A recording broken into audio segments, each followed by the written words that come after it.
At the end of the day, we are here as leaders to support our teachers. We are here as leaders to support our students. We are here as leaders to support our communities. And the way that you do that is through collaboration.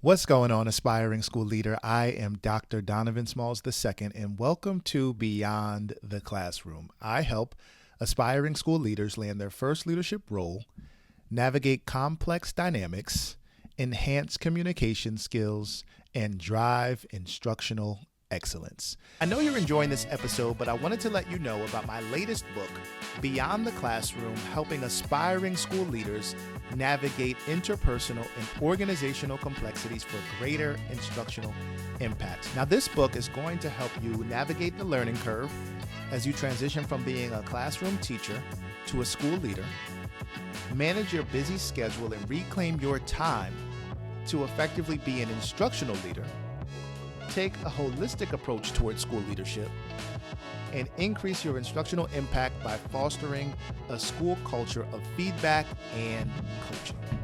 So if you are an aspiring school leader looking to be an effective practitioner, head over to my website and grab your copy today. Today, we're going to be talking about conflict management, strategies for navigating complex dynamics. This topic is extremely important and near and dear to me because the complexities of school leadership definitely require a lot of time and a lot of attention when it comes to navigating through, because as a school leader, you are a problem solver. And typically, the problems that you are going to solve are going to be complex in nature, whether it's relating to other people and interpersonal dynamics or organizational dynamics. You, as an aspiring school leader, once you step into the role of being a school leader, these are some of the issues and challenges that you will be faced with, because problems, complexities, challenges are inevitable. And it is your responsibility to continue to develop the skill of solving problems and addressing issues. So today we are going to be talking about 3 common sources of conflict in school leadership.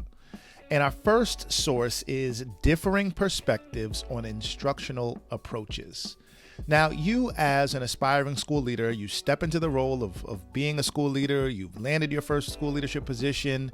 There are going to sometimes be different perspectives as it relates to you performing your observation and what that actually looks like.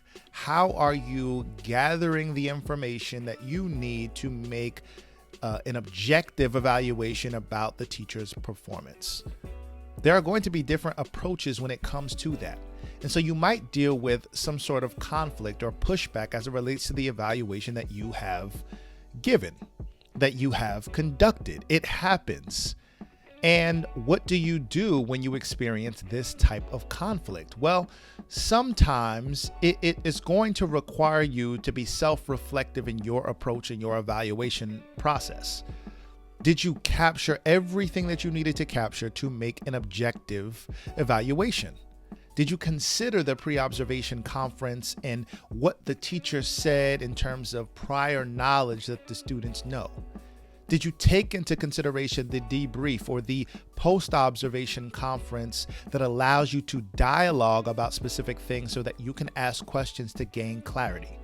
These are some of the questions or thoughts that you need to be thinking as it relates to your instructional approach. And so if you are challenged with this first source of conflict, I want you to respect these differences.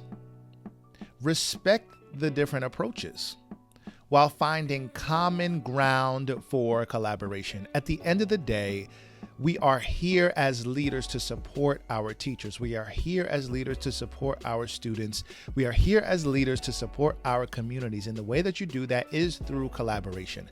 I completely understand that as a school leader, you have the authority, the ability to objectively observe a teacher, give your feedback, write up your evaluation and move on. However, I think it's an extremely a limited mindset if you're not collaborative in your approach toward instructional practices. And so if you experience our first source of conflict, which is perspectives on instructional approaches, if you experience this, I want you to try to find some common ground and be collaborative in your approach. Our second source of conflict in school leadership, right? And obviously there are a bunch of different sources, but these are some common threads that I have observed, right? Our second source is role clarity and job responsibility. And so you do have some times where people are going to be very intentional about only performing what it is that they have been hired to perform. And I believe that, yes, that does happen, right? But there are other things sometimes that need to happen, that need to occur in order for students to be the best that they can be. We have to continue to keep the mindset and preach the mindset, continue to communicate the vision of students being at the core of what we do. That doesn't mean that people should go outside of what they've been hired to do, but it does mean sometimes that we might have to provide additional support as leaders to teachers so that they can be the best that they can be, and maybe operate in, you know, a little widened sense of responsibility, right? Because at the end of the day, none of us do what it is that our job description says, right? We always do a little bit more. We always go above and beyond, particularly in education, whether you're a teacher, whether you are a support staff, or whether you're a school leader, we always go above and beyond. But it is extremely important to clarify what role, what responsibility that people are going to ultimately operate in. And so if you find yourself dealing with some sort of job responsibility or role clarity conflict, I want you to ensure that roles are clearly defined and communicate expectations regularly to avoid confusion and ensure smooth operations. Many times, confusion happens because of a lack of clarity. Confusion happens because of a lack of communication, right? Yes, there are ways that you might have communicated something in an email. However, did you follow up with an additional email? Did you follow up with an in-person, conversation, right? At the end of the day, you have to follow up on the follow-up. Sometimes it's not enough to communicate one time, and that's okay. You would think that would be okay, but how many times have you, right? You and I, how many times have we forgot to perform a task or responsibility because we got caught up in the day-to-day things and somebody had to remind us? And so we have to extend that same grace as leaders to our teachers and to our support staff, right?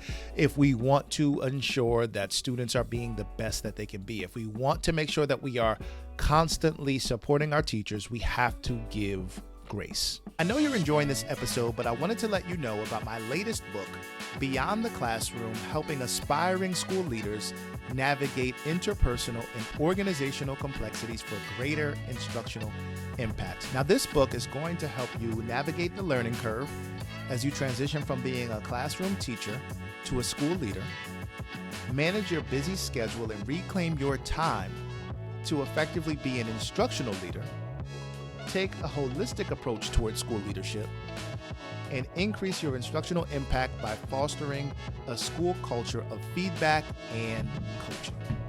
So if you are an aspiring school leader looking to be an effective practitioner, head over to my website and grab your copy today.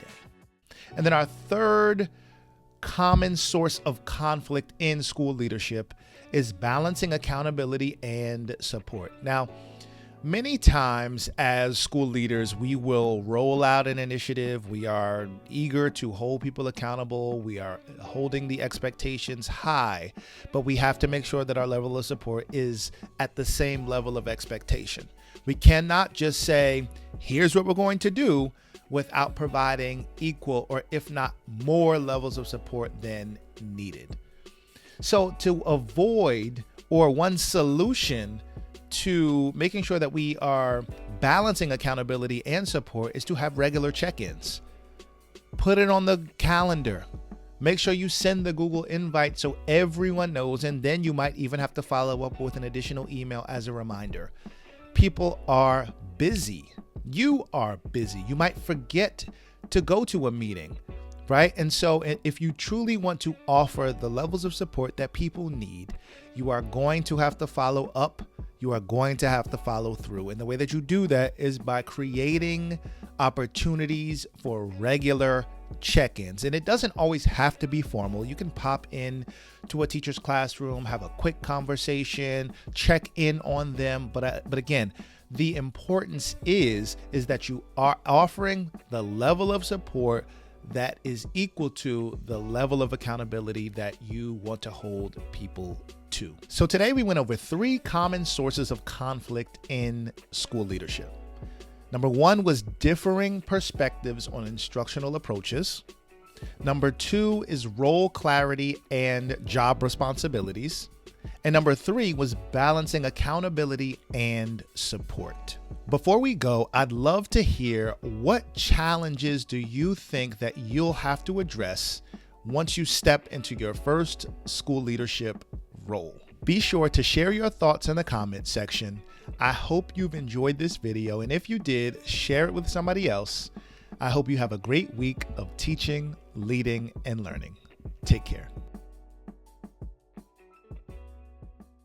I love that you talked about mindset, because mindset is extremely important as you become a school leader. And so that leads us into our second complexity, which is navigating the learning curve, right? Whenever you are promoted to the next level in your career, you will always begin as a novice. So it doesn't matter that you are an effective classroom teacher, you have raving reviews from your students. Becoming a school leader is a different skill set. And so we need to start teaching aspiring school leaders that it takes a level of emotional intelligence and self-awareness to understand just because you got results doesn't mean you're going to get results here. You need to work at this. And so one of the things I constantly think about is the fact that the learning curve can be steep. As a teacher, I'm walking into the building with a set schedule. As a leader, I might have a set schedule if I'm planning properly, but it might immediately become obsolete as soon as I walk in the building. The learning curve that I had to navigate was, I'm walking in the building with my bags on. Teachers are firing questions at me. I haven't even made it to my desk yet. How am I navigating that? With being tactful.